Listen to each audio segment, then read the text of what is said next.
ନମସ୍କାର, ଲୋରାଜ କିଚେନକୁ ବହୁତ ବହୁତ ସ୍ୱାଗତ। ଆଜି ଆମେ ପ୍ରସ୍ତୁତ କରିବା କ୍ଷୀର ଛେନା। ୟା ପୂର୍ବରୁ ମୁଁ ଦହି ଛେନା ପ୍ରସ୍ତୁତ କରିଥିଲି, ଆଉ ଆଜି କ୍ଷୀର ଛେନା ପ୍ରସ୍ତୁତ କରିବା।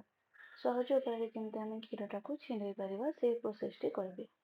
ତ ପ୍ରଥମେ ଦେଖନ୍ତୁ, ମୁଁ ଏଠି ନେଇଯାଇଛି ହାଫ୍ ଲିଟର କ୍ଷୀର। କ୍ଷୀରଟାକୁ ଏବେ ଆମେ ଉଷୁମ କରିବା ପାଇଁ ଦେବା। ଏଇଟା କାଲିର କ୍ଷୀର। ଏଥିରେ ଅଛି ଦେଖନ୍ତୁ ପାଣି ଆଉ 2 ଚାମଚର ଭିନେଗାର। 3-4 ଚାମଚ ପାଣିରେ 2 ଚାମଚର ଭିନେଗାର, ହଁ ପାଣିଟା ଗରମ ଥିବ, ମିଶେଇଦେବା। ଆଉ ଏଥିରେ ହିଁ ଆମେ ଛେନାକୁ ପ୍ରସ୍ତୁତ କରିବା। ଏବେ ଦେଖନ୍ତୁ,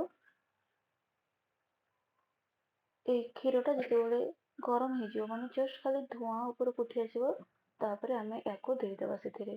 ଯେହେତୁ ଏଟା କାଲିର କ୍ଷୀରଟା, ତ ତାକୁ ଛିଣ୍ଡିବାକୁ ବହୁତ ସହଜ ହେଇଗଲା। କାଲିର କ୍ଷୀର ମାନେ ଛିଣ୍ଡା କ୍ଷୀର ନୁହେଁ, କିନ୍ତୁ କ୍ଷୀରଟା ବାସି। ଆଉ ତାକୁ ଆମେ ଲୋ ଫ୍ଲେମ୍ରେ ଏମିତି ଫୁଟେଇ ଚାଲିବା। ଯଦି ଆପଣଙ୍କୁ ସଫ୍ଟ ଛେନା ଦରକାର ତ ଏଇ ସମୟରେ ବାହାର କରିନେବେ।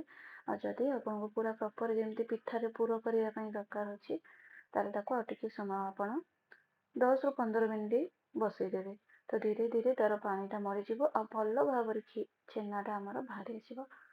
ତ ଏମିତି ହିଁ ମୁଁ 15 ମିନିଟ୍ ପର୍ଯ୍ୟନ୍ତ ଆକୁ ପୁରା ଫୁଟେଇ ଦେଇଛି। ଦେଖନ୍ତୁ, ଏବେ ମୁଁ ଗ୍ୟାସର ଫ୍ଲେମ୍କୁ ଅଫ୍ କରିଦେଇଛି 15 ମିନିଟ୍ ପରେ।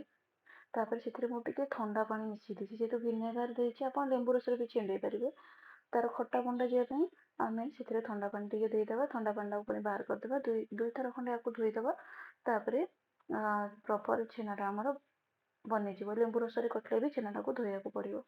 ତ ଯଦି ଆପଣମାନଙ୍କୁ ଭିଡ଼ିଓଟି ଭଲ ଲାଗିଥିବ, ଚ୍ୟାନେଲକୁ ପ୍ଲିଜ୍ ସବସ୍କ୍ରାଇବ୍ କରିନେବେ। ଦେଖିଲେ ନା କେତେ ସହଜ ଭାବରେ ଆମର ଏଠି ଛେନାଟା ପ୍ରସ୍ତୁତ ହେଇଗଲା। ଗୁରୁବାର ଦିନ ତ ମାଙ୍କ ପାଖରେ ଛେନାର ଭୋଗଟା ନିଶ୍ଚୟ ଲାଗିଥାଏ।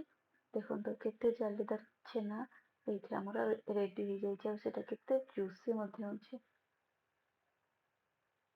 ବହୁତ ହି ସଫ୍ଟ ଆଉ ବହୁତ ହି ସହଜ। ଆଜି ପାଇଁ ଏତିକି। ନମସ୍କାର, ଜୟ ଶ୍ରୀ ଜଗନ୍ନାଥ।